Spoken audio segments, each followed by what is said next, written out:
Mock drill সাবধান, আগামীকাল 7 মে হতে চলছে গোটা দেশ জুড়ে মক ড্রিল। মক ড্রিল বিভিন্ন রকম হতে পারে, কিন্তু এই মক ড্রিল হলো গিয়ে air ride mock drill. Air ride mock drill আমরা প্রথম যদি আমাদের মনে পড়ে থাকে যে আমাদের বাপ দাদারা দেখেছিল 1971-এ। কিন্তু এই এয়ার রাইড মক ড্রিল কী জিনিস? যখন কোনো শত্রু বিমান আমাদের উপর দিয়ে যায় তো তার আগে অ্যালার্ট করা হয়। সেই অ্যালার্টনেস হলো গিয়ে এমন একটা অ্যালার্টনেস, সেই অ্যালার্টনেসের হলো গিয়ে যে আপনারা যখন সেই মক ড্রিলে শত্রু বিমানটি যাবে সেই সময় গোটা সেই জায়গা সেই স্থানের সমস্ত লাইট অফ করে দেওয়া হবে। এক প্রকারের সাইলেন্ট বাজবে, ঠিক এই রকম। এই ধরনের সাইলেন্ট বাজিয়ে আগামীকাল গোটা দেশ জুড়ে প্রশিক্ষণ দেওয়া হবে। গোটা নাগরিককে কালকের দিনে প্রশিক্ষণ দেওয়া হবে এই মক ড্রিলের। যদি কোনো শত্রু বিমান আমাদের উপর দিয়ে যায় তখন নাগরিককে কিভাবে সুরক্ষা প্রদান করা হবে সেই বিষয়ে জানানো হবে।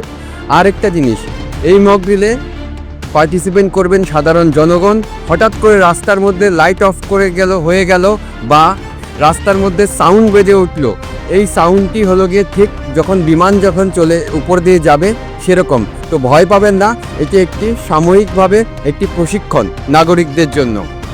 তাছাড়াও 1971-এ বিভিন্ন আমাদের বাপদাদাদের কাছ থেকে শুনেছি যে ওনারা যখন এরকম হতো তার আগে মিলিটারির তরফ থেকে বলা হয়েছিল যে ঘরের লাইট অফ করে দেওয়ার জন্য এবং জানলাতে কালো কাপড়, কালো সিম্পেন দিয়ে দেওয়ার জন্য, যাতে ঘরের আলো যাতে বাইরে না যায়। কারণ শত্রু বিমানরা তখনই অ্যাটাক করতে পারে যখন বিমান উপর থেকে দেখতে পারে এটা একটা সিটি এরিয়া, তখনই বিমান অ্যাটাক করে। কিন্তু এই ধরনের মক ড্রিল হওয়ার কারণ কি? কারণ পাকিস্তান এমনভাবে হুমকি দিচ্ছে যে তারা এয়ার অ্যাটাকও করতে পারে। তাই গোটা দেশ জুড়ে প্রশিক্ষণ দেওয়া হচ্ছে নাগরিকদের, স্টুডেন্টদেরকে। তাই আগামীকাল 7 মে সন্ধ্যাবেলাও হতে পারে, দুপুরবেলাও হতে পারে, দিনের বেলা যে কোনো সময় হতে পারে, হঠাৎ রাস্তার মধ্যে মক ড্রিল হতে পারে। তো এটা সাধারণ ব্যাপার, হয় মক ড্রিল। তো কেমন হয়, কার কীরকম এক্সপিরিয়েন্স হয়, বা আপনি যদি দেখে সেরেছেন এরকম মক ড্রিল, তার কমেন্ট বক্সে লিখুন। ধন্যবাদ।